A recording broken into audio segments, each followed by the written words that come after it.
Well, meantime, the UK is preparing to host the US president on an unprecedented second state visit to the country. Donald Trump will meet with King Charles and Prime Minister Keir Starmer, but security will be tight, with no public events on the agenda. For more on this, I'm joined by Dr. Mark Shanahan, Associate Professor of Political Engagement at the University of Surrey. Mark, good to have you with us this evening. Now, Donald and Melania Trump will arrive in the UK shortly. Now, it's the second term US president. They're not normally offered a state visit. So why is this the case?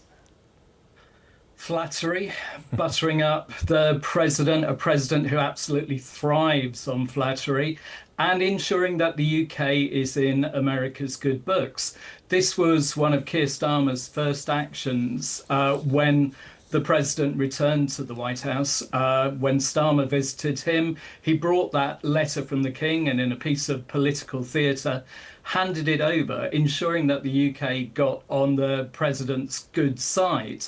We don't normally give state visits to second-term presidents. They're not running for election again.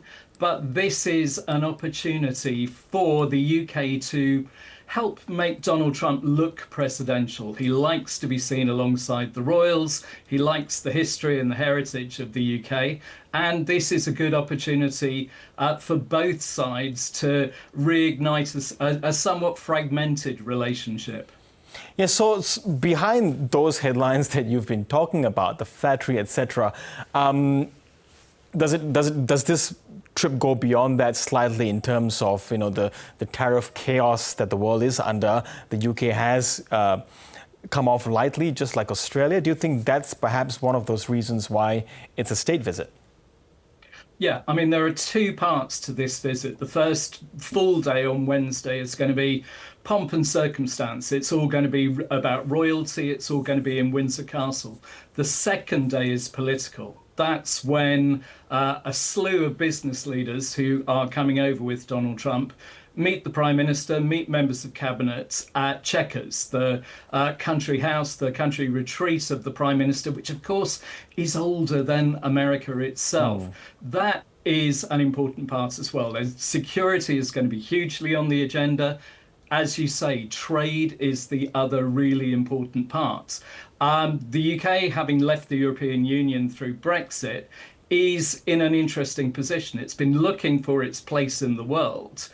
It doesn't want to alienate Europe at all, but nor can it afford to alienate the United States. So Starmer will be looking for more concessions from Trump around things like steel, around car making. He'll be looking to also put in a very good word for the European Union and to try and get the president to move towards some kind of consistency around tariffs rather than the mercurial nature that he's showing now. Yeah, Mark, I mean, you mentioned those business leaders. It's quite the cast we are going to see there.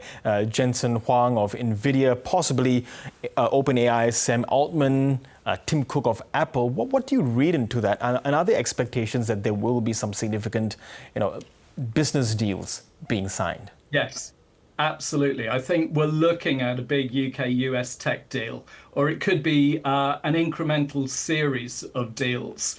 The UK has got to play this very carefully. We've got some strong online protection legislation, the Online Harms Act that has gone through recently.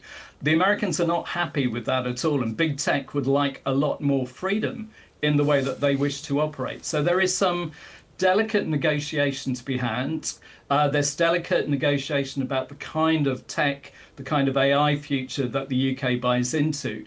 The UK doesn't want to be dictated to purely by the Americans, but this is the opportunity for a decent deal for the UK, and that's certainly something that a rather embattled Keir Starmer really does need at the moment. Well, speaking of delicate, do you think the war in Ukraine will come up? And of course, Trump's relationship with Putin in one way or the other. We're hearing, there are different things that Trump says depends on what day it is of Putin. Yeah, depends on what hour it is, really. Yeah, Keir Starmer likes to see himself as an honest broker and wants to bring the UK back to that position as the world's diplomat. Trump is all about making deals. And there is almost an educated piece with him now to re-stress the importance of what's going on in Ukraine, to re-stress the importance of the coalition of the willing in Europe to fight on behalf of Ukraine against Putin, and these expansionist ideas that we are seeing from Putin, not least flying his drones over Poland a bit over a week ago. So there will be a strong drive to bring Trump back on side with NATO, with Western Europe. Gaza is another big area where Starmer will be looking to have some impact in working towards a solution there. And there's more local things for you. There's the AUKUS relationship, certainly will be on the table as well, seeing as Trump seems to be going rather cool on that at the moment. Yes, and of course, Donald Trump will, from all accounts, be meeting with King Charles, the first time that the US president will be meeting with the new king, of course. King Charles and Trump are well known to each other. They are of similar age, of the same post-war generation. What do you think the royal family and King Charles might bring to this meeting, or is it purely formalities? King Charles brings old money, if you like. Trump is very much new money. He is somebody who has made money in the 20th century and hugely in the 21st century. But he respects the royalty of Europe. He has a soft spot for the heritage and for that long history that the royal family brings. Charles is very, very different to Trump. They have very different interests around such things as the environment.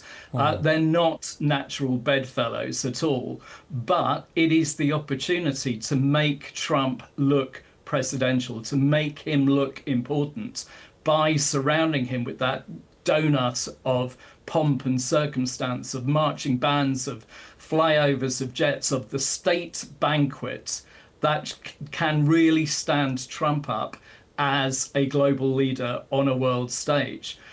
King Charles will always be the UK's primary diplomat. It's not a political role at all, but he is so well linked across the courts and the former courts of Europe. He has many, many political friends. He still plays a very important role in the UK state. He is head of state, and this came as his invitation, although ultimately it's a political invitation to Trump. So Charles is very important. He'll have his lines from 10 Downing Street. He'll have the subjects he wants to bring up. There will, of course, be a whole bunch of subjects that they want to avoid. But he will steer the conversation. He will ensure the right people get to meet the president. Well, speaking of things to avoid, do you think that there might be some awkwardness for particularly Keir Starmer, perhaps even Donald Trump, over the axing of Lord Mandelson as the ambassador to the US for the emails of support that he sent to Jeffrey Epstein? Yeah, the big issue hanging over Trump is Epstein. And it is really unfortunate for the UK. It's also unfortunate for Donald Trump that this reared its head in the UK with the British ambassador and the revelations about his relationship with Epstein and the fact that Mandelson was sacked last week.